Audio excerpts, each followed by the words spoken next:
Yes, in the last video I told these are the functions which are, this was the function continuous and differentiable everywhere, constant. Identity function was continuous and differentiable everywhere.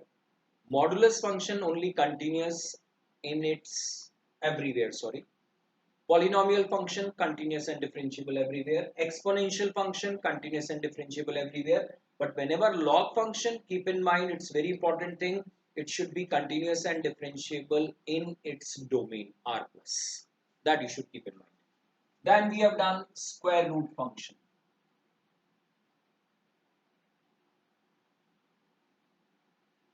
This was also the same case, continuous and differentiable in its domain.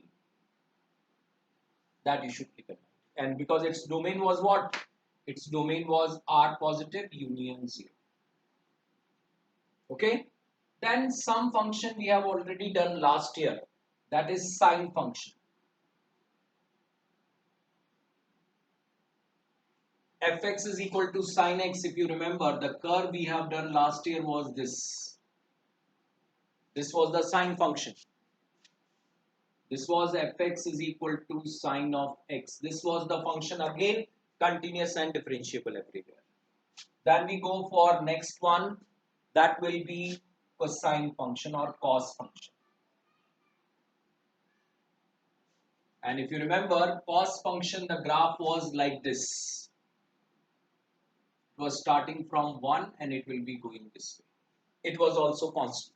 Cos function is also continuous and differentiable. So these are the functions which are continuous and differentiable, and there are some functions which are only continuous. There are some functions which are continuous and differentiable in its domain. All those functions I told you. Cos and sine function, their graph will revise once more when I'll start the inverse trigonometry. So inverse trigonometry will, when we do that time, we will continue with this. So these are the standard functions we have. Now coming on continuity again, and in that we will find out continuity in an interval. So next topic will be continuity of the function in an interval. Till now we have done the continuity at a point, but now we are going to take continuity on an interval. So now next topic we are going to have is continuity in an interval. So next topic we are starting. So we are starting with continuity on an open interval. A function, first I am taking this, a function fx is said to be continuous on open interval AB. We are not considering the boundary A, boundary B we are not taking. So between A and B, be continuous on open interval AB if fx is continuous at each and every point. Point of open interval AB. That means this is A, this is B. You should not check the continuity at A, you should not check the continuity at B. In between A and B, whatever the values are there, between A and B, whatever values are there, we are going to have the continuity. Any point between A and B, everywhere if we check and function is coming continuous, we will say this function is continuous on an open interval. So whenever I say function is continuous on an open interval, except the boundary every point between A and B, we should check whether the function is continuous or not. And when we do these questions, we will be taking the help of those standard functions which we have already done. There are certain results we have granted or we have verified by the graph, so that conditions we will be using directly. Now second one is continuity on closed interval AB. When we think about continuity on closed interval AB, then we'll say a function fx is said to be continuous on closed interval AB. Closed interval AB if fx is continuous at each and every point of open interval first. Means first between A and B, whatever points there, we should check whether the function is continuous or not. We are not bothered about A and B first. So first condition, fx should be continuous on open interval AB. Second condition, now we should think about A. When you think about A, keep in mind its right hand limit will exist, but left hand limit is gone beyond our limit or boundary. So in that case, when you check the continuity at A, then only what you should do, f of A should be equal to right hand limit at A. So that is limit h approaches to 0, f of A plus h. We will not take left hand limit this time. This side we are not going to consider it. So left hand limit we are not taking, right hand limit and value of the function must be same. That will check the continuity at A. When we go for continuity at B, now we are considering B. In B, left hand limit was there or is there and value of the function at B is there, but right hand limit does not exist. So in that case, what I should do, it will be FB, and here I should write left hand limit, limit h approaches to 0, f of B minus h. So if first it should be continuous in between A and B, complete. Second, when you check the continuity at A, function's value and right hand limit must be same, and at B, function's value and left hand limit should be same. So if these three conditions any function satisfies, that means the function is continuous on closed interval AB.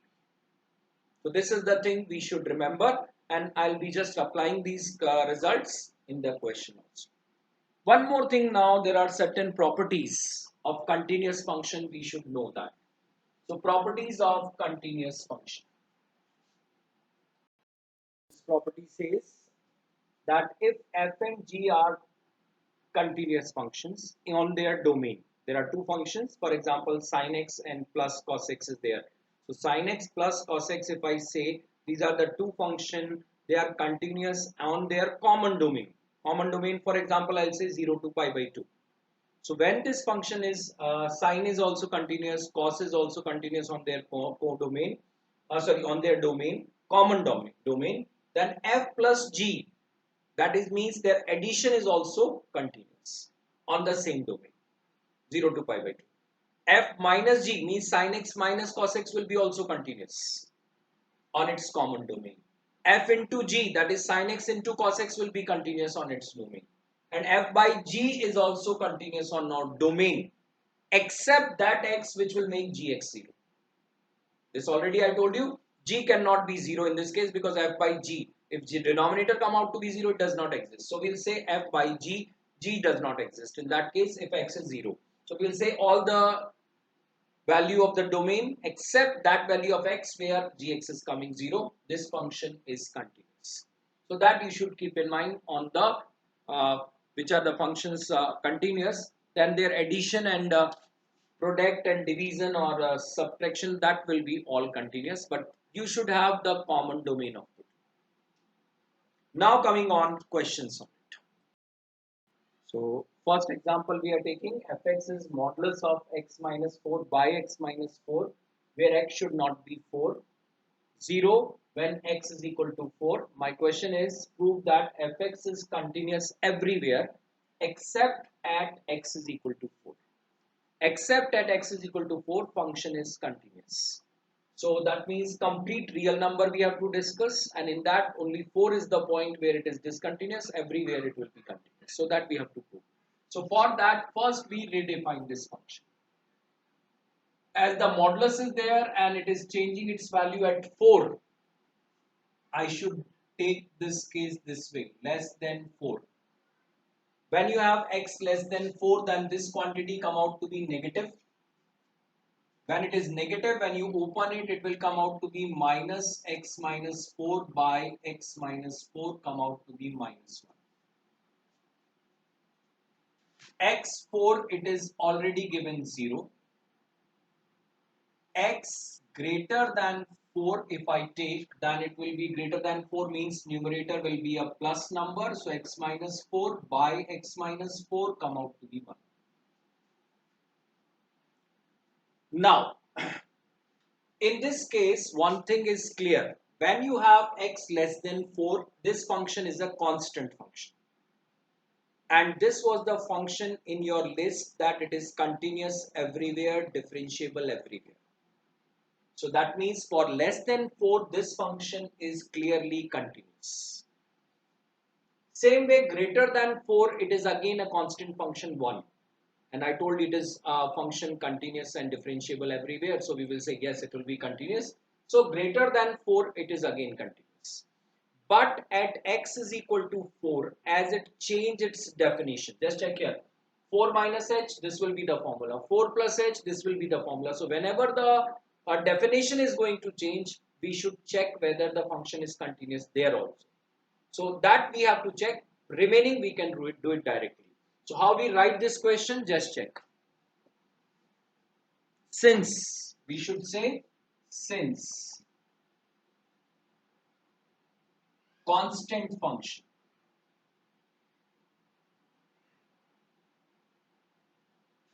is continuous everywhere,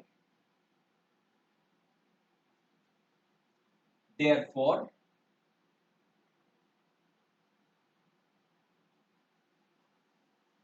the given fx, the given function,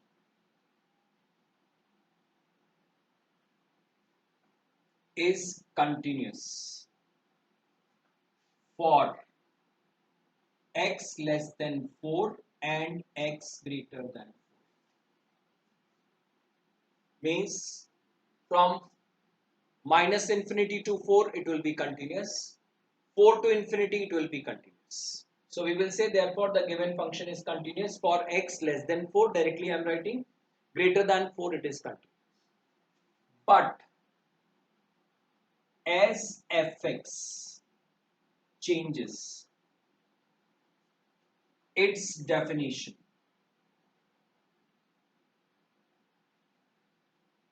at x is equal to 4, so we check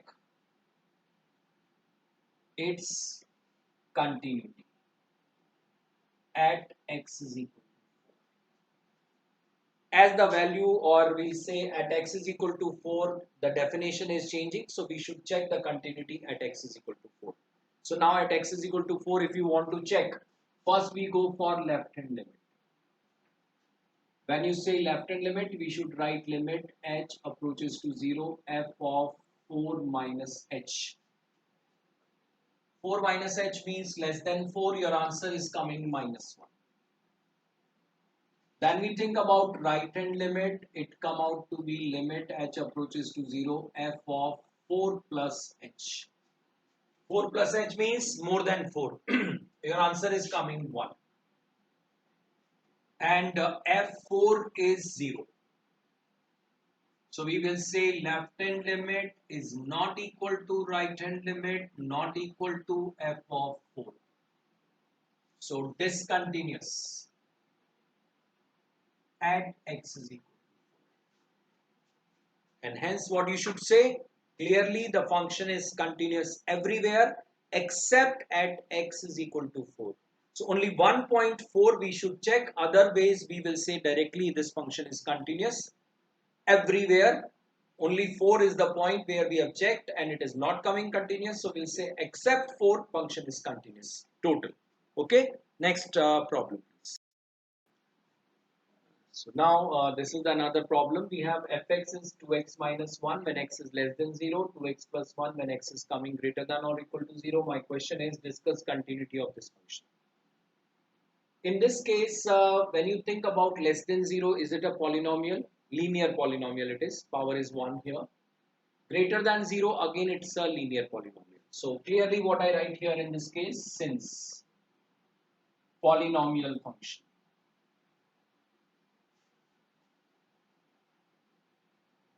is continuous everywhere,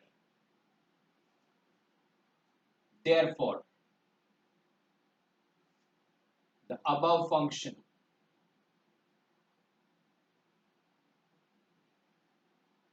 is continuous for x less than 0 and x greater than 0, but it change its definition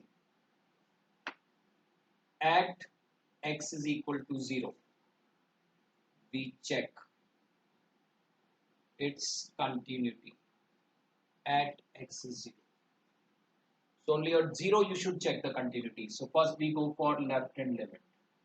At x is equal to 0 we are doing the discussion.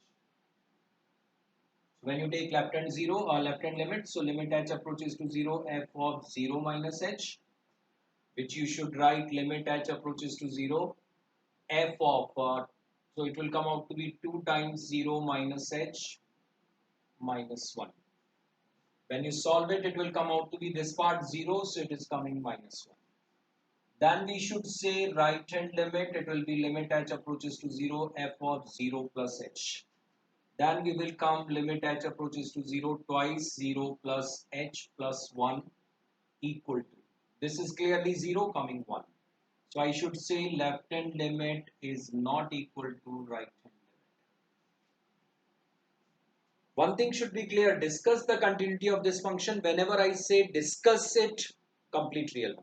Otherwise, I'll say discuss the continuity of this function at this point. So when at this point, that particular point we should think. But when I say discuss the continuity, it should be discussed for all real numbers. So what conclusion we have here? This function is continuous everywhere except at x is equal to 0. It is not continuous. So we will say this fx is continuous everywhere except at x is equal to 0. So this way you will be having your question. So you can complete this way, and now this will be the complete discussion. More question I'll take next video. Thank you.